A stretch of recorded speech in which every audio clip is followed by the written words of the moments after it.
Dear students, आज से आप हमारे वीडियो क्लास के रूप में ज्योग्राफी का क्लास उपलब्ध पाएंगे और ज्योग्राफी के अध्ययन के लिए जो आप विभिन्न प्रकार के सोर्सेज इस्तेमाल करते हैं उसमें से हम लोगों का ये पहला क्लास वीडियो क्लास जो आपके पास उपलब्ध होने जा रहा है।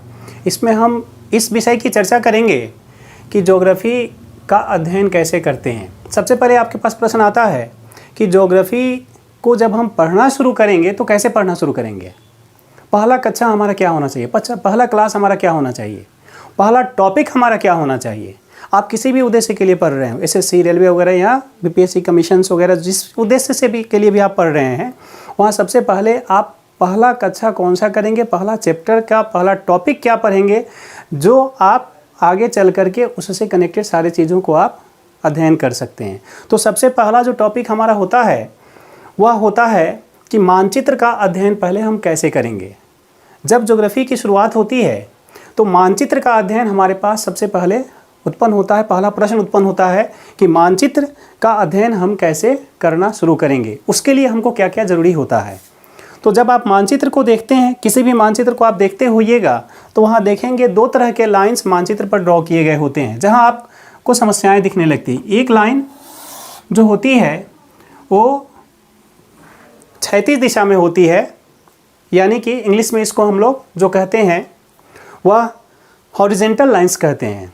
ये हॉरिजेंटल लाइंस भी जो होती हैं ये कई लाइंस ड्रॉ किए गए होती हैं और सभी लाइंस के पीछे आप देखते हुए कुछ ना कुछ जहाँ वो इंड उसका पॉइंट होता है वहाँ पर कुछ ना कुछ उसका नामकरण किया गया होता है, एक नंबरिंग दिया गया होता है। जैसे 0 डिग्री देखेंगे, 15 डिग्री देखेंगे, 25 डिग्री देखेंगे, आप 66 डिग्री देखेंगे, ऐसे आप उसका नंबरिंग देखते हैं। और ये सभी लाइंस जो होते हैं ये सभी लाइन स्ट्रेट नहीं होते हैं। ये जितनी भी लाइंस होते हैं ये सभी लाइन आपको एक राउंड में होते हैं जिसको वृत्तीय रेखा हम लोग कहते हैं। वृत्त के रूप में ये सब पाए जाते हैं। अब एक रेखा क्षैतिज दिशा में होती है और दूसरी रेखा जो आपकी देखी जाती है वह रेखा ऊर्ध्वाधर होती है। ऊर्ध्वाधर जिसके लिए हम लोग इंग्लिश में वर्ड प्रयोग करते हैं वर्टिकल। तो ये वर्टिकल लाइंस जो होते हैं इसके ऊपर भी देखेंगे आप नंबरिंग किया गया होता है। 0 डिग्री दिखा गया, 15 डिग्री दिखा गया, 10 डिग्री लिखा गया हो सकता है, 15 डिग्री हो सकता है, 35 डिग्री हो सकता है, 90 डिग्री तक ये चीज़ ऐसे जैसे देखने को मिला। फिर आगे बढ़ेंगे तो इसकी संख्याएं और भी ज़्यादा होती हैं। आखिर ये लाइंस क्यों ड्रॉ किए गए हैं, इस तरह के जो लाइन ड्रॉ किए गए होते हैं इसका उद्देश्य क्या होता है, ऐसी क्या बात है कि इस तरह के लाइंस ड्रॉ करके सारे मैप्स पर वो खींचे गए होते हैं और उसका क्या उद्देश्य होता है। तो सबसे पहले हम लोग इसमें जो लाइंस लेते हैं हम लोग ये हॉरिजेंटल लाइंस को, यानी कि जो हमारी क्षैतिज रेखाएं हैं उन रेखाओं को हम लोग लेकर के समझना शुरू करते हैं कि ये क्षैतिज रेखाएं क्या दिखाती हैं, इनका उद्देश्य क्या है, ये क्या दर्शाती हैं और इसमें जो विभिन्न प्रकार के लाइंस हैं उसका निर्धारण कैसे किया जाता है। सबसे पहले हम लोग ग्लोब को बनाते हैं और ये जो हमारा ग्लोब है, अब ये ग्लोब पूरे अर्थ का फिगर ड्रॉ करता है। जब आप देखते हैं मैप्स, जब भी आप मैप देखते हैं तो ग्लोब के ऊपर तरह तरह के आप कंट्रीज़ को देखेंगे। आप कहीं देखेंगे कि ये इंडिया का मैप दिख रहा है, चाइना दिख रहा है, रसिया दिख रहा है, ब्रिटेन दिख रहा है, south America, north America, Atlantic देख रहे हैं, अंटार्कटिका देख रहे हैं, प्रशांत महासागर देख रहे हैं। ये सब जो ड्रॉ किए गए होते हैं उसको हम लोग यहाँ मैप पर लेकर के चलते हैं। तो सबसे पहले हमने क्या तैयार किया, एक ग्लोब तैयार किया और जो ग्लोब हमने तैयार किया इस ग्लोब में कई तरह के हमने लाइंस ड्रॉ किए हैं। तो सबसे पहला एक लाइन जो बीचों बीच इस ग्लोब पर खींची गई है, जो बीचों बीच सबसे लाइन ड्रॉ की गई है, इस लाइन के ड्रॉ करने से ये ग्लोब दो भागों में डिवाइड हो जाती है। 0 डिग्री इसको मान लिया गया, बीच वाले रेखा को 0 डिग्री मान लिया गया। ये जो 0 डिग्री वाली बीच वाली रेखा है ये हमने पहले कहा कि ये सभी लाइन जो होती है वृत्तीय रेखाएं होती हैं। तो यहाँ जो आपने ग्लोब बनाया है इस ग्लोब पर जो बीचों बीच एक लाइन वृत्तीय रेखा खींची गई है, यहाँ से शुरू होती है और यहाँ तक जाती है और ये बैक वाला पोर्शन डॉट डॉट डॉट में हम लोग दिखा रहे हैं जो पीछे वाली रेखाएं हैं। तो ये रेखा जो बीचों बीच है इसको हम लोग नामकरण किए। भूमि को 2 भागों में बांटती है, इसीलिए इसको कहा गया भूमध्य रेखा, या इंग्लिश में इसको इक्वेटर के नाम से भी जाना जाता है। भूमध्य रेखा या इक्वेटर, या एक और इसका नाम होता है विषुवत रेखा। यह वृत्त के रूप में होता है, क्योंकि आपकी जो ग्लोब है वो कैसी है, वो गोल के एकदम गोल है। मतलब उसको ऐसे गोला रूप में जब आप लेते हैं तो वहाँ पर उसके चारों तरफ से लाइन जो आपकी ड्रॉ होती है वो इसके चारों तरफ से, यानी चारों तरफ से इसको लिया जाता है। तो चारों तरफ से लेंगे तो ये सर्कुलर लाइन होगी, वृत्त बनेगी। और जब ये वृत्त बनती है तो हम लोगों के समक्ष एक साइड ही कोई दिखती है, जिसको हम लोग यहाँ रिप्रेजेंट कर रहे हैं, दिखा रहे हैं। ये 0 डिग्री या भूमध्य रेखा के रूप में हम लोगों के समक्ष उपलब्ध है। अब ये भूमध्य रेखा जब हम लोगों ने ड्रॉ किया तो हमारी पृथ्वी 2 भागों में बट गई, या हमारी ग्लोब जो है ये 2 भागों में बट जाती है। जो इसका ऊपर वाला पोर्शन होता है, अब ये अर्धगोला ऊपर वाला हो गया, और नीचे वाला पोर्शन हो गया ये भी अर्धगोला हो गया। तो जो ऊपर की तरफ, यानी ऊपर मैप जब भी आप पढ़ते होंगे, अध्ययन करते होंगे, तो जो ऊपर वाला पोर्शन उसका होता है उसको उत्तरी नाम से जाना जाता है, और नीचे वाले पोर्शन को हम लोग दक्षिणी नाम देते हैं। तो उत्तर में जो आधा गोला बना इसका नाम उत्तरी गोलार्ध रखा जाता है, और इंग्लिश में इसको नॉर्थ सेमी स्फीयर कहते हैं। तो पृथ्वी का या ग्लोब का जो उत्तरी भाग हुआ वह उत्तरी गोलार्ध कहलाता है, और जो दक्षिण वाला भाग होता है ये हमारा दक्षिणी गोलार्ध कहलाता है। इंग्लिश में इसके लिए हम लोग वर्ड यूज करेंगे साउथ सेमी स्फीयर। अब ये जो दोनों गोलार्ध हुआ तो हम लोग इस गोलार्ध में ऊपर की तरफ बढ़ना शुरू करते हैं। पहले नॉर्थ की तरफ हम लोग समझते हैं, फिर हम लोग साउथ की तरफ जाने की कोशिश करेंगे। तो नॉर्थ की तरफ जब हम लोग 0 डिग्री से ऊपर की तरफ बढ़ना शुरू करते हैं तो हर एक डिग्री पर ऐसे रेखाएं खींची जा सकती हैं। अब ये जो रेखाएं जो खींची जा रही हैं, जो यहाँ पर आप देख रहे हैं, ये सभी रेखाएं एक दूसरे के समानांतर हैं। यानी ऊपर से नीचे की तरफ जैसे जैसे आप बढ़ते जाते हैं आपकी रेखाएं समानांतर सब खींची जाती हैं, बढ़ती जाती हैं। जैसे यहाँ 0 डिग्री था, हमारा इक्वेटर था, इसके जस्ट 1 डिग्री पर नीचे की तरफ हम लोग बढ़े तो एक और हम लोगों ने लाइन ड्रॉ किया, फिर हम लोग गए तो 1 डिग्री के बाद फिर से हम एक और लाइन ड्रॉ कर सकते हैं, क्योंकि यहाँ अब दूसरा डिग्री हम लोग दे दिए। अब फिर एक और लाइन ऐसे ड्रॉ कर सकते हैं, फिर तीसरी लाइन, फिर चौथी लाइन, फिर 5वीं लाइन, ऐसे। चूँकि यहाँ जो आप देख रहे हैं हम लोग इसको जब ड्रॉ करते हैं एक्स एक्सिस और वाई एक्सिस, मैथ के अनुसार से आप चलेंगे तो एक्स एक्सिस और वाई एक्सिस होता है, और जब एक्सिस वाई जिसको आप डिवाइड करते हैं तो आप यहाँ से यहाँ तक 90 लाइंस ड्रॉ कर सकते हैं, क्योंकि 90 डिग्री 0 डिग्री से लेकर और यहाँ तक 90 डिग्री तक का बनता है एंगल। तो 90 डिग्री बनना मतलब ऐसे यहाँ से यहाँ तक 90 लाइंस ड्रॉ किए जा सकते हैं। ये लाइंस नंबर ऑफ लाइंस हो गए 90s। सिमिलरली ऐसे ही ऊपर की तरफ जब आप जाते हैं तो ऊपर की तरफ भी आपकी इस तरह के लाइनों की संख्या बढ़ते बढ़ते, और यहाँ भी आप 90 लाइंस ड्रॉ कर सकते हैं। ये 90 लाइंस ऊपर, 90 लाइंस नीचे, ये लाइंस इनका नाम आप क्या रखेंगे? तो यही जो लाइन समानांतर, एक रेखा के दूसरी समानांतर रेखाएं जितनी भी ड्रॉ की गई हैं 0 डिग्री यानी शून्य रेखा के ऊपर और नीचे, ये सभी रेखाएं हमारी अक्षांश रेखाएं कहलाती हैं। यानी अक्षांश रेखाएं एक ऐसी काल्पनिक रेखाएं हैं जो ग्लोब के ऊपर क्षैतिज दिशा में प्रत्येक 1 डिग्री पर खींची गई हैं। यही रेखाएं हमारी अक्षांश रेखाएं कहलाती हैं। अब ये अक्षांश रेखाओं की संख्या कितनी होगी, मतलब कितनी अक्षांश रेखाएं ऊपर से लेकर नीचे तक खींची जा सकती हैं? हम लोगों ने जस्ट बताया कि 90 लाइंस हमारे नीचे की तरफ हो रही हैं और 90 लाइंस हमारे ऊपर की तरफ हो रहे हैं। तो 90 ऊपर और 90 नीचे, यानी कि 180 हो गया। और यहाँ पर एक रेखा हम लोगों को जहाँ से जिसके समानांतर सभी रेखाओं को खींची गई है, यह रेखा इक्वेटर है, जिसको 0 डिग्री शून्य रेखा 0 डिग्री हम लोगों ने उसको माना है। अब वो 0 डिग्री को जब मिला देते हैं तो नंबर ऑफ जो अक्षांशों की संख्या हो जाती है 181। कुल अक्षांशों की संख्या 181 हो जाती है।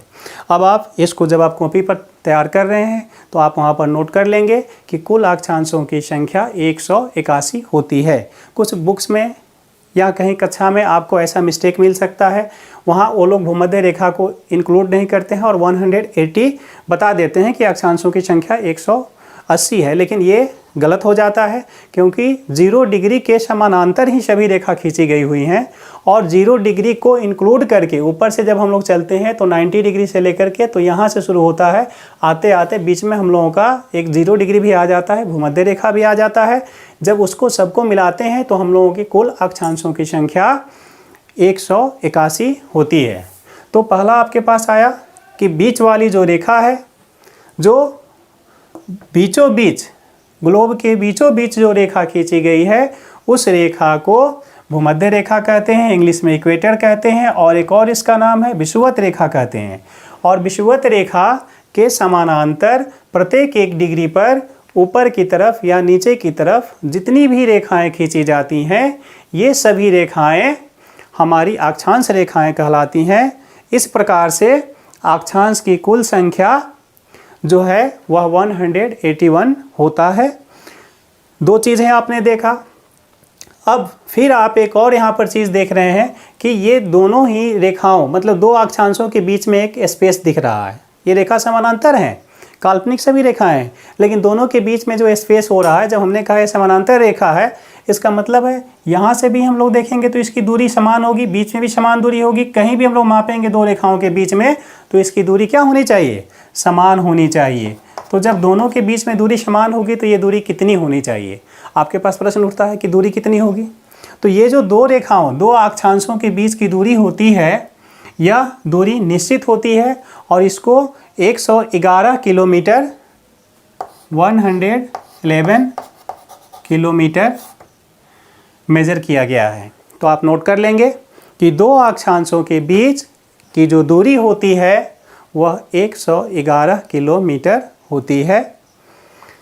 फिर आपके पास तीसरा प्रश्न आता है जो अक्सर एग्जाम्स में पूछे जाते हैं, वह होता है कि ये 2 अक्षांशों के बीच का जो पोर्शन होता है, इसको आप क्या कहते हैं, किस नाम से इसको पुकारा जाता है? तो 2 अक्षांशों के बीच का जो पोर्शन होता है, इसको आप कहीं कहीं पढ़ेंगे कि वर्ड इस्तेमाल किया जाता है जोन शब्द, कि इतने जोन पर फलाना देश स्थित है। ये जो जोन शब्द प्रयोग होता है वही 2 अक्षांशों के बीच का पोर्शन होता है, जिसको जोन शब्द से संबोधित किया जाता है। और ये 2 अक्षांशों के बीच का जो जोन होता है, यह हर जगह समान समान प्रयोग होता है, समान रूप में उसको लेकर कैरी किया जाता है। अब आपके पास हम लोगों के पास फिर से एक प्रश्न उठता है कि ये जो इक्वेटर है, ऐसा भी प्रश्न पूछा गया है कि इक्वेटर विश्व के किन किन देशों से गुजरती है या कितने देशों से होकर गुजरती है। तो ये जो इक्वेटर है, ये विश्व में कुल 13 देशों से होकर के गुजरती है और 3 महादेशों से होकर गुजरती है। जबकि जल क्षेत्र की जो बात आती है तो वो जल क्षेत्रों में 3 जल क्षेत्रों से होकर गुजरती है। जल क्षेत्र मतलब वाटर पोर्शंस, वाटर एरियाज, उसके लिए वर्ड प्रयोग किया जाता है। तो कंटिनेंटों की संख्या 3 है, 3 कंटिनेंट 3 महादेशों से गुजरती है। देशों की संख्या, जिन देशों से होकर गुजरती है उनकी संख्या 13 है। और जल क्षेत्र की जो बात आती है वो जल क्षेत्रों की संख्या यानी वाटर एरियाज़ की जो संख्या है वो 3 है। इसमें अब आपके पास प्रश्न ऐसा भी पूछता है कि कौन कौन से देश से होकर गुजरती है। तो देश का नाम आप नोट कर लेंगे कि यह 13 जो देश 13 देशों से होकर गुजरती है, उसमें दक्षिणी अमेरिका का इक्वाडोर होता है। इक्वेडोर भी उसके लिए वर्ड प्रयोग किया जाता है। इक्वेडोर से होकर गुजरती है। दक्षिण अमेरिका में ही कोलंबिया से होकर गुजरती है और दक्षिण अमेरिका में ही यह ब्राज़ील से भी होकर गुजरती है। 3 देश हमारे दक्षिण अमेरिका का हो गया। इसके बाद अफ्रीका में कौन कौन से देश से होकर गुजरती है? तो अफ्रीका में गैबोन जगह है, जिस गैबोन से होकर के यह गुजरती है। उसके बाद अफ्रीका में ही, दक्षिण अफ्रीका नहीं होता, अफ्रीका सिर्फ वर्ड प्रयोग होता है, क्योंकि अफ्रीका का मतलब पूरा कंटिनेंट होता है, और उसमें दक्षिण अफ्रीका जब हम लोग वर्ड प्रयोग करते हैं तो दक्षिण अफ्रीका का मतलब एक पार्टिकुलर देश की बात की जा रही है। तो अफ्रीका में गैबोन से गुजरता है, कांगो से गुजरता है, और फिर कांगो गणतंत्र अलग एक है, कांगो अलग कंट्री है, कांगो गणतंत्र अलग कंट्री है, तो कांगो गणतंत्र भी आप नोट कर लेंगे। युगांडा भी दक्षिण अफ्रीका में ही पड़ता है, युगांडा से भी होकर गुजरती है, केन्या से होकर गुजरती है, केन्या जो क्रिकेट की एक टीम भी हुआ करती थी जो अब नहीं है। फिर आपको सोमालिया का नाम आपने सुना होगा, सोमालिया से भी होकर गुजरती है। अफ्रीका में ही साओ टोमी और प्रिंसिप से भी होकर के गुजरती है। तो ये अफ्रीका के देश थे। इसके बाद एशिया में जब आप जाते हैं तो एशिया में मालदीव से होकर गुजरती है, मालदीव जो हम लोगों का पड़ोसी होता है। इंडोनेशिया है, इंडोनेशिया से भी होकर गुजरती है। और किरिबाती, ओशियानिया का नाम किरिबाती है, तो ओशियानिया से भी होकर के गुजरती है। जब जल क्षेत्र की बात आती है तो जो हम लोगों ने 3 जल क्षेत्र की बात की है, उन 3 जल क्षेत्रों में अटलांटिक महासागर, प्रशांत महासागर और हिंद महासागर से होकर के हमारी विषुवत रेखा गुजरती है। ये 13 देश, 3 महादेश और 3 जल क्षेत्र हमारे ऐसे रहें। तो आप फिर से नोट कर लेंगे, जल क्षेत्र में अटलांटिक महासागर, प्रशांत महासागर और हिंद महासागर। और उसी तरह एशिया में जो देश हैं वो है मालदीव, इंडोनेशिया और किरिबाती या ओशियानिया। ये देशों की संख्या है। इसमें से क्वेश्चंस 2 तरह से पूछ दिया जाता है। कभी कभी आप देखेंगे क्वेश्चंस ये देगा कि इसमें से कौन से देश से होकर नहीं गुजरती है, तो आप उसमें उसका भी नाम दे सकते हैं कि इस देश से नहीं गुजरती है। और यहाँ क्वेश्चन पूछेगा कि किस देश से होकर गुजरती है, तो आपको वो नाम भी याद रखना है कि इस देश से होकर गुजरती है। ये हम लोगों को था भूमध्य रेखा के बारे में। भूमध्य रेखा के ऊपर फिर हम लोगों ने एक लाइन यहाँ ड्रॉ किया है 23.5 डिग्री पर। अब देखिए 23.5 डिग्री की बात यहाँ पर आ गई है कि 23.5 डिग्री ऊपर की तरफ 23.5 डिग्री है। फिर यहाँ देखते हैं 66.5 डिग्री है। फिर नीचे जाते हैं तो फिर हम लोगों ने एक 23.5 डिग्री पर लाइन ड्रॉ किया है। फिर और नीचे जाते हैं तो फिर हम लोग देखते हैं 66.5 डिग्री पर लाइन ड्रॉ किया। ये क्यों ड्रॉ किया गया है, क्या इसका उद्देश्य होता है, ऐसे लाइन्स ड्रॉ करने का क्या पर्पस होता है? तो बहुत स्टूडेंट्स हमारे हैं जो पढ़े होंगे, उनको पता होगा कि हमारी पृथ्वी जो है वो अपने अक्ष पर झुकी हुई है। अब एक फिगर हम लोग ड्रॉ करेंगे जहां हम लोग दिखाएंगे एक्स एक्सिस और वाई एक्सिस की बात हम लोग कर रहे हैं। तो एक्स एक्सिस और वाई एक्सिस की हम लोग बात करते हैं। इसको हम लोगों ने अगर यहाँ पर डायरेक्शन में लिया तो नॉर्थ लिया, साउथ लिया, यहाँ हो गया ईस्ट हो गया, इधर हो गया वेस्ट हो गया। अब ये जो है 0 पोर्शन हो गया, एकदम 0 डिग्री यहाँ पर 0 का पोजीशन हो गया। अब अर्थ जो हमारी है वो एकदम स्ट्रेट खड़ी होनी चाहिए था इस एक्सिस पर, जो नहीं है। हमारी अर्थ जो है वो ऐसे झुकी हुई है। अर्थ की जो एक्सिस है वो यहाँ पर है, ये नॉर्थ यहाँ चला जाता है और साउथ यहाँ चला जाता है। अब यहाँ पर देखिएगा ये जो झुकाव दिख रही है, यहाँ पर जो होना चाहिए था सो नहीं है, ये यहाँ से यहाँ झुक जाती है। ये झुकने की जो पोजीशन है ये 23.5 डिग्री का पोजीशन निर्धारित किया गया है। तो अर्थ जो है वो अपने अक्ष पर, ये जो उसका एक्सिस है अपने एक्सिस पर 23.5 डिग्री से झुकी हुई है, ये हमारा फिगर दिखाता है। अब ये 23.5 डिग्री से झुके होने के कारण ये हम लोग आगे एक टॉपिक पढ़ेंगे, जिस टॉपिक को हम लोग सीजन चेंज के नाम से जानते हैं या ऋतु परिवर्तन के नाम से जानते हैं। वहाँ ऋतु परिवर्तन में हम लोग यहाँ चर्चा करेंगे कि कर्क रेखा और मकर रेखा का निर्धारण कैसे होता है। वहीं ये 23.5 डिग्री और 66.5 डिग्री की बातें आएंगी। तो एक प्रश्न, ये बहुत इंपॉर्टेंट प्रश्न है, पूछा करता है अक्सर एग्जाम में कि पृथ्वी अपने अक्ष पर कितने डिग्री से झुकी हुई है। तो पृथ्वी अपने अक्ष पर 23.5 डिग्री से झुकी हुई है।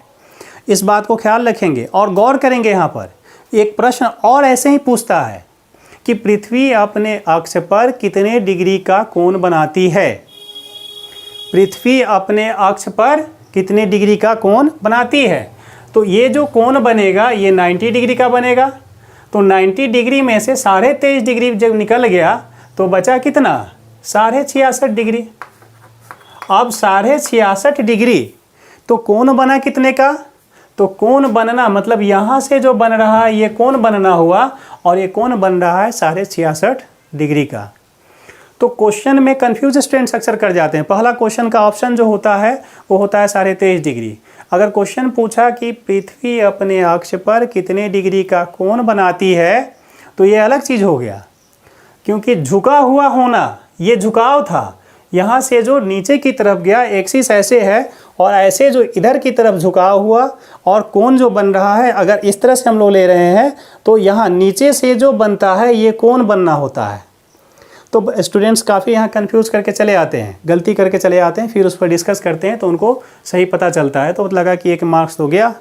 अब 1 नंबर के चक्कर में आपका पता लगा रिजल्ट ही छट गए। तो यहाँ फोकस करेंगे, पृथ्वी अपने अक्ष पर 66.5 डिग्री का कोण बनाएगी, क्योंकि झुकी हुई है 23.5 डिग्री से। तो 90 डिग्री में से 23.5 निकल गया तो बचा कितना, 66.5 डिग्री बचा। और वो 66.5 डिग्री का कोण पृथ्वी अपने अक्ष पर बनाती है, जबकि झुकी हुई है 23.5 डिग्री से। अब यही दोनों चीज़ें जो 23.5 डिग्री और 66.5 डिग्री आपके समक्ष आई, ये दोनों हम लोग यहाँ पर चर्चा कर रहे हैं।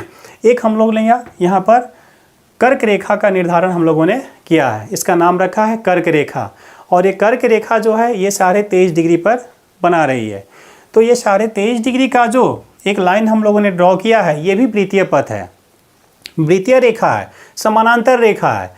ये भूमध्य रेखा के समानांतर ही ये भी रेखा है जो उत्तर वाले ग्लोब में है, उत्तरी ग्लोब में ये निर्धारित की गई है।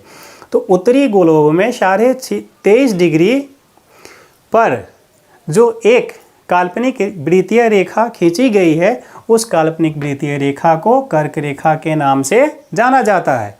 और ये कर्क रेखा जो है इसके और ऊपर की तरफ हम लोग बढ़ते जाते हैं तो यहाँ 66.5 डिग्री पर जो हम लोगों ने भी चर्चा किया है, वहाँ 66.5 डिग्री पर एक ध्रुवीय उपध्रुवीय जो ध्रुव के नज़दीक है, इसीलिए इसको उपध्रुवीय शब्द से प्रयोग किया जाता है।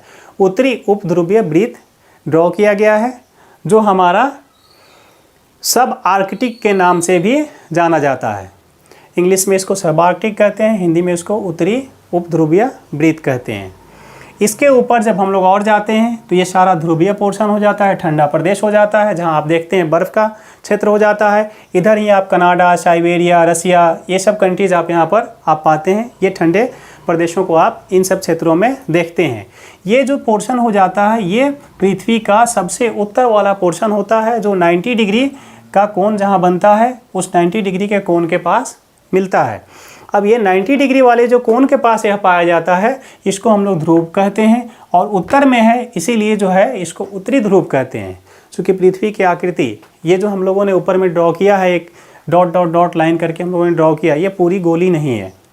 सिंपली लोग प्रयोग करते हैं। स्कूल में आप पढ़े होंगे तो आपके शिक्षक बताए होंगे कि पृथ्वी कैसी है तो नारंगी की तरह गोल है, या पृथ्वी कैसी है तो गोला है। बच्चे को तरा दिया था वो गेंद की तरह गोला है। तो अब आपको हम यहाँ चर्चा करेंगे कि हमारी जो पृथ्वी है ना ही तो ये नारंगी की तरह चपटी है और ना ही यह गोला है। पृथ्वी की एक अपनी आकृति है, जिस आकृति को हम लोग पृथव्याकार शब्द प्रयोग करते हैं। पृथ्वी पृथव्याकार है, मतलब पृथ्वी की अपनी आकृति है। और दूसरी इसको इंग्लिश में वर्ड हम लोग करते हैं जियोडिकल। पृथ्वी कैसी है तो जियोडिकल है। तो यहाँ जो हम लोगों ने देखा ये थोड़ी सी जो धसी हुई चपटी हुई पार्ट है, ये सब ध्रुवीय पोर्शन होता है, उत्तर में है इसलिए उसको उत्तरी ध्रुव कहते हैं। और इसके जस्ट नीचे वाला पोर्शन 66.5 डिग्री जो है ये आपको सब आर्कटिक उप ध्रुवीय पड़ता है, मतलब ध्रुव से थोड़ा सा कमज़ोर पोर्शन पड़ता है। यानी यहाँ ठंड का अपेक्षा वहाँ की अपेक्षा यहाँ ठंड की मात्रा कम होती है, यहाँ बर्फ़ का क्षेत्र हो जाता है। जबकि यहाँ पर आप वास देखते हैं, लोग बसे हुए हैं, ये सब क्षेत्र देखने को मिलता है। नीचे आते हैं कर्क रेखा की हम लोग बात करते हैं। तो कर्क रेखा पर फिर से हम लोग एक बार डिस्कस करते हैं कि कर्क रेखा जो है ये ऐसे आप जानते हैं भारत से होकर गुजरती है, लेकिन बात यहाँ आती है कि ये अब विश्व के किन किन देशों से होकर के गुजरती है। तो फिर आप लिखेंगे, तो इससे भी प्रश्न पूछा जाता है कि कर्क रेखा विश्व के किन किन देशों से होकर गुजरती है। तो लिखेंगे कर्क रेखा विश्व के 16 देशों, 3 महादेशों और 6 जल क्षेत्रों से होकर गुजरती है। नोट करेंगे, कर्क रेखा विश्व के 16 देशों, 3 महादेशों और 6 जल क्षेत्रों से होकर गुजरती है। उनका नाम नोट करेंगे। जो 16 देश हैं उनका नाम नोट करेंगे। उत्तरी अमेरिका जो आपका कंटिनेंट है, महादेश है, उसमें मेक्सिको और बहामास का नाम आर्चिपेलागो भी कहा जाता है, आर्चिपेलागो। तो बहामास और आर्चिपेलागो से होकर गुजरता है। अफ्रीका में यह नाइजर से होकर, अफ्रीका जो आपका कंटिनेंट है, महादेश है, उस अफ्रीका में नाइजर जो बहुत ही गरीब देश के रूप में काउंट होता है, नाइजर से होकर गुजरता है। अल्जीरिया से होकर गुजरता है। Niger, Algeria, Mauritania. तीसरा है अफ्रीका का मैरिटानिया। चौथा है अफ्रीका में इजिप्ट का भी नाम आप सुने होंगे, इजिप्ट है। पांचवा है लीबिया के बारे में भी आप सुने थे कुछ दिन पहले, वहाँ पर सत्ता परिवर्तन की बातें आई थी कई वर्षों पहले, तो लीबिया। फिर माली भी एक देश है, छोटा सा देश है, वहाँ से भी होकर गुजरती है। और पश्चिमी सहारा का क्षेत्र भी इसके अंतर्गत आता है, पश्चिमी सहारा को भी ये टच करते हुए गुजरती है। एशिया में जब हम लोग जाते हैं तो एशिया में यह म्यांमार जो आपके बगल का पोर्शन होता है, पूरब के दिशा का पोर्शन भारत का होता है, म्यांमार, ओमान से होकर गुजरता है। ओमान भी उसके लिए वर्ड प्रयोग किया जाता है। तो ओमान बगल में हम लोगों के बांग्लादेश है, बांग्लादेश से गुजरती है। भारत तो है ही, भारत से गुजरती ही है। सऊदी अरब से भी गुजरती है और चीन से भी होकर गुजरती है। संयुक्त अरब अमीरात से भी होकर गुजरती है और ताइवान से होकर एशिया में गुजरती है। एशिया के सभी कंट्रीज़ हमारे हुए, म्यांमार, ओमान, बांग्लादेश, भारत, सऊदी अरब, चीन, संयुक्त अरब अमीरात तथा ताइवान। जल क्षेत्र कौन कौन से हैं? जो हम लोगों ने बात किया कि 6 जल क्षेत्रों से होकर गुजरती है। तो जल क्षेत्र में जो आपका है हिंद महासागर है, और हिंद महासागर के बाद बड़ा जो है अटलांटिक महासागर है, और तीसरा बड़ा क्षेत्र है प्रशांत महासागर है।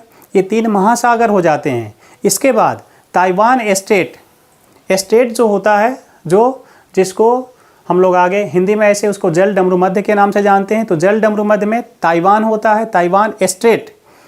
जो आगे जल डमरू मध्य के बारे में हम लोग पढ़ेंगे कि जल डमरू मध्य होता क्या है ना, वो कैसे बनता है, किस तरह से जल डमरू मध्य का निर्माण होता है। इंग्लिश में स्टेट, STRAIT उसके लिए वर्ड प्रयोग होता है, स्टेट। फिर जल क्षेत्र में ही लाल सागर का नाम आप लोगों ने सुना होगा, यहाँ पढ़ा होगा, तो लाल क्षेत्र से भी होकर गुजरती है। और छठी जो है वो मैक्सिको की खाड़ी से होकर गुजरती है। तो हमारी कर्क रेखा जो 16 देशों, 3 महादेशों और 6 जल क्षेत्रों से गुजरती है, उसका नाम आपको हमने बताया। अब इसके बाद हमारे पास अगला जो है पॉइंट आता है, वो है कि हमारी जो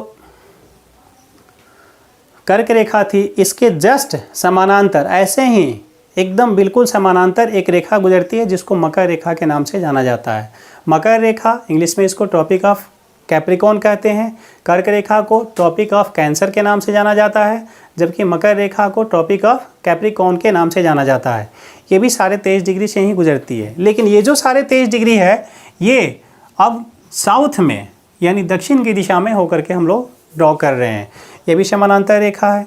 अब मकर रेखा हमारी गुजरती है दक्षिणी, जो यहाँ पर हम लोगों ने गोलार्ध लिखा है, तो दक्षिणी गोलार्ध में 23.5 डिग्री से गुजरती है, 23.5 डिग्री नॉर्थ। यहाँ पर आप नामकरण में देखते हुइएगा, यहाँ पर हम लोग जब इसको ड्रॉ करेंगे तो 23.5 डिग्री नॉर्थ भी देंगे। यहाँ पे हम लोग नॉर्थ ड्रॉ करते हैं, यहाँ तो दिया गया है। यहाँ जब हम लोग साउथ में चलते हैं तो साउथ लिख देते हैं, फिर यहाँ 66.5 डिग्री साउथ लिख देते हैं। यहाँ पर ऑलरेडी हम लोगों ने 90 डिग्री साउथ लिखा है। तो साउथ के डायरेक्शन में जब भी हम लोग कोई अक्षांश को, लैटिट्यूड को दर्शाते हैं, तो उसके डिग्री के साथ वहाँ पर उसका दिशा दे देते हैं, जिससे पता चले कि ये नॉर्थ में है या साउथ में है। क्योंकि ये कंटिन्यूटी नहीं है, ऊपर से नीचे इसको नहीं कैलकुलेट किया गया है, इसको 0 डिग्री के रिस्पेक्ट में सब कंटिन्यू किया गया है। 0 डिग्री के सापेक्ष में ऊपर और 0 डिग्री के ही सापेक्ष में हम लोग नीचे की तरफ जा रहे हैं। तो नॉर्थ और साउथ वहाँ पर ड्रॉ कर दिया जाता है। कहीं कहीं हम लोगों को ज़रूरत होगा कि नॉर्थ और साउथ दोनों में दिखाना होगा, तो उसके लिए हम लोग क्या करते हैं, जैसे मान लीजिए 23.5 डिग्री नॉर्थ और साउथ दोनों दिखाना है, तो 23.5 डिग्री और यहाँ पर एक ऐसे लिख दे 20 मिनट करके, और N और S ड्रॉ कर लेते हैं। इससे पता चल जाता है कि ये नॉर्थ और साउथ दोनों दिशाओं को हम लोग ड्रॉ करें। मतलब N और S दोनों दे देने का मतलब है नॉर्थ और साउथ दोनों दिशा को हम लोग एक साथ अब व्यक्त कर रहे हैं। अब हम लोगों के पास आता है कि ये मकर रेखा जो नीचे दक्षिण की तरफ हमारी बढ़ रही है, 23.5 डिग्री साउथ में जो जा रही है, ये 23.5 डिग्री साउथ वाली हमारी मकर रेखा कैसे किन किन देशों को क्रॉस करती है। फिर यहाँ भी प्रश्न पूछा जाता है और कई बार इससे भी रिलेटेड प्रश्न पूछे जाते हैं। तो ये भी पूछ सकता है कि नीचे दिए गए देशों में से किस देश से होकर नहीं गुजरती है, या यह भी दे सकता है कि निम्न में से कौन से देश से होकर गुजरती है। तो हमारी जो यह मकर रेखा है यह भी 10 देशों, 3 महादेशों और 3 जल क्षेत्रों से होकर के गुजरती है। 10 देशों कौन कौन से हैं?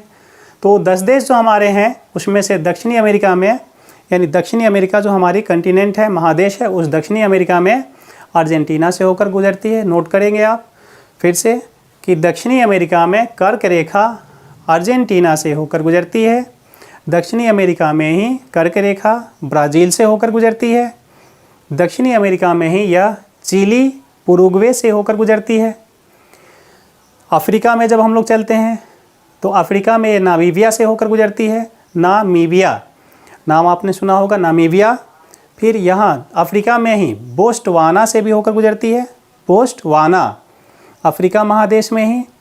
दक्षिणी अफ्रीका जो हमने जस्ट कुछ देर पहले आपको बताया है कि दक्षिणी अफ्रीका जो है वो एक देश है जिसको आप खेलते हैं, खेल में देखते हैं, क्रिकेट में आप सुनते हैं कि दक्षिण अफ्रीका खेलने आया, साउथ जो है अफ्रीका आ गया है। ये साउथ अफ्रीका अलग देश है जो अफ्रीका कंटिनेंट में उपलब्ध है। तो दक्षिण अफ्रीका से गुजरता है, मोजाम्बिया से होकर गुजरता है और मेडागास्कर तो मेडागास्कर से होकर गुजरता है। इसके बाद ऑस्ट्रेलिया में, ऑस्ट्रेलिया से भी ये होकर गुजरता है। ऑस्ट्रेलिया एक ही है, ऑस्ट्रेलिया डिवाइड नहीं है और पूरी ऑस्ट्रेलिया महादेश जो है वो एक ही कंट्री के रूप में जानी जाती है। तो ऑस्ट्रेलिया से भी होकर गुजरता है। और इसके बाद जल क्षेत्र में जब हम लोग जाते हैं तो जो ये 3 जल क्षेत्र हैं वो हैं हिंद महासागर है, अटलांटिक महासागर है और प्रशांत महासागर। ये तीनों बड़े महासागरों से होकर के गुजरता है। तो ये हमारा था मकर रेखा की बात। फिर नीचे की तरफ हम लोग जाते हैं तो 66.5 डिग्री पर फिर यहाँ पर एक ड्रॉ की गई है जो सब अंटार्कटिका के नाम से जाना जाता है। ये जो एक्सिस है, अक्षांश है, इस अक्षांश को दक्षिणी उपध्रुवीय वृत्त के नाम से जाना जाता है जो 66.5 डिग्री साउथ की तरफ खींची गई है। साउथ की तरफ ये जो काल्पनिक रेखा, काल्पनिक वृत्तीय रेखा खींची गई है, यह काल्पनिक वृत्तीय रेखा दक्षिणी उपध्रुवीय वृत्त के नाम से जानी जाती है। और फिर हम लोग नीचे की तरफ चले जाते हैं साउथ पोल की तरफ, यानी साउथ पोल की तरफ जब हम लोग जाते हैं जो दक्षिणी ध्रुव हमारी होती है, ये दक्षिणी ध्रुव यही पूरा ये ठंडा वाला प्रदेश हो जाता है जो अंटार्कटिका का नाम आपने सुना होगा। आप पिक्चर्स देखते होंगे तो सब लोग जो है सो देखे होंगे, टाइटैनिक पिक्चर देखे होंगे। तो टाइटैनिक पिक्चर में देखे होंगे कि जो पूरी स्टोरी जाती है और लास्ट में देखते हुए कि पूरा बर्फ़ वाले क्षेत्र में जहाज़ जा कर के टकरा जाती है और टकरा कर वो ब्रेक कर जाती है। तो वहाँ आपने देखा होगा कि पूरा बर्फ़ वाला ठंडा ठंडा प्रदेश होता है, वहीं एकदम पानी पूरा जमा होता है। ये वही क्षेत्र होता है जिसको आप अंटार्कटिका के नाम से जानते हैं। ये अंटार्कटिका का पोर्शन है जो सबसे नीचे वाला है। यहाँ भी फिर पूरा बर्फ़ हो जाता है, महासागरीय ये सब क्षेत्र होता है और नीचे वाला सारा पोर्शन जो है ये बर्फीला क्षेत्र हो जाता है। ये हम लोगों का ध्रुवीय प्रदेश के नाम से जाना जाता है। ध्रुवीय प्रदेश के बारे में फिर हम लोग आगे पढ़ेंगे जब हम लोग ऋतु परिवर्तन पढ़ेंगे, टॉपिक हम लोग पढ़ेंगे। तो ऋतु परिवर्तन टॉपिक में हम लोग चर्चा करेंगे कि ये प्रदेश ध्रुवीय क्यों होता है, यहाँ बर्फ़ का क्षेत्र क्यों होता है, यहाँ जो है ये बीच वाला जो पोर्शन हमारा होता है ये गर्म क्यों होता है, क्यों यहाँ पर ज़्यादा गर्मी होती है। हम लोग अक्सर ज्योग्राफी की बातें जब भी करेंगे तो वहाँ पर देखिएगा चर्चा होगी कि ये बीच वाला पोर्शन गर्म है, या लिखेंगे विषुवतीय ध्रुव रेखा के समक्ष जो देश हैं वो गर्म पाए जाते हैं, वर्षा अधिक होती है। ऐसा क्यों होता है तो ये हम लोग देखेंगे। हम लोग ऐसा पढ़ेंगे कि इस क्षेत्र में चक्रवात आती है, चक्रवात क्यों आती है, उसका क्या उद्देश्य है, क्यों ऐसे चक्रवात उसी क्षेत्र में क्यों नहीं आती है जहां हम लोग, हमारे क्षेत्र में 0 डिग्री पर क्यों नहीं चक्रवात का प्रवाह ज़्यादा होता है। तो ये सब क्या कारण होता है, ये सब जैसे जैसे हम लोगों का अगला टॉपिक क्लियर होगा वहाँ हम लोग उन सब चीज़ों को देखते चलेंगे। फिलहाल हम लोगों का ये जो अक्षांश वाला पोर्शन था, जो अक्षांश को हम लोगों ने देखा, यानी हमारी क्षैतिज जो रेखाएँ हैं, ये क्षैतिज रेखाएं क्यों खींची जाती हैं, इनका उद्देश्य क्या होता है, इनकी पूरी संख्या क्या होती है, हम लोगों ने चर्चा की। 111 किलोमीटर की दूरी होती है। इसके बीच के भूभाग को हम लोग कहते हैं जोन, बीच वाले भूभाग को हम लोग जोन कहते हैं। नोट कर लेंगे कि इसे जोन नाम से जाना जाता है। हिंदी में भी जोन शब्द प्रयोग होता है, प्रदेश शब्द भी इसके लिए प्रयोग होता है। और एक और इसके लिए नाम प्रयोग होता है कटिबंध। हिंदी में इसके लिए कटिबंध शब्द भी प्रयोग किया जाता है। तो ये कटिबंध जो है ये जोन का ही हिंदी होता है। तो होता है कि फलाने कटिबंध में कैसा घास पाया जाता है, तो बहुत उपजाऊ घास पाया जाता है ना। तो ऐसा क्यों होता है, तो कटिबंध की बात यहीं पर जोन की बातें आती हैं। तो ये हम लोग पहले ऊपर से नीचे वाले सभी लाइंस को ड्रॉ करके पढ़े हैं। इसके बाद अब हमारे पास जो नेक्स्ट टॉपिक आता है वो है ऊपर से नीचे वाली रेखा क्यों ड्रॉ की गई है, इसका उद्देश्य क्या है। तो ये ऊपर से नीचे वाली जो रेखा है इसको हम लोग देशांतर रेखा के नाम से जानते हैं। तो नेक्स्ट टॉपिक हम लोग जस्ट स्टार्ट करेंगे अब कि देशांतर क्या होता है, और देशांतर जो हमारी होती है उसके बारे में हम लोग अगली वीडियो में हम लोग पढ़ाएंगे। तब तक के लिए आप लोगों को बहुत बहुत धन्यवाद। जय हिंद, जय भारत। और अगले वीडियोस को आप देखें, फिर देशांतर को देखेंगे, फिर उसी में हम लोगों को आएगा अंतर्राष्ट्रीय तिथि रेखा, जहां हम लोग देखेंगे कि लेफ्ट जाने पर समय क्या होता है, राइट जाने पर समय में क्या अंतर होता है। जो आप सुनते होंगे कि अरे यार कहा जाता है एक दिन घट गया एक दिन बढ़ गया, क्यों गया, घट गया बढ़ गया, ये सब हम लोग देशांतर में पढ़ेंगे। तो नेक्स्ट वीडियो आप वॉच करेंगे। तब तक के लिए जय हिंद, जय भारत।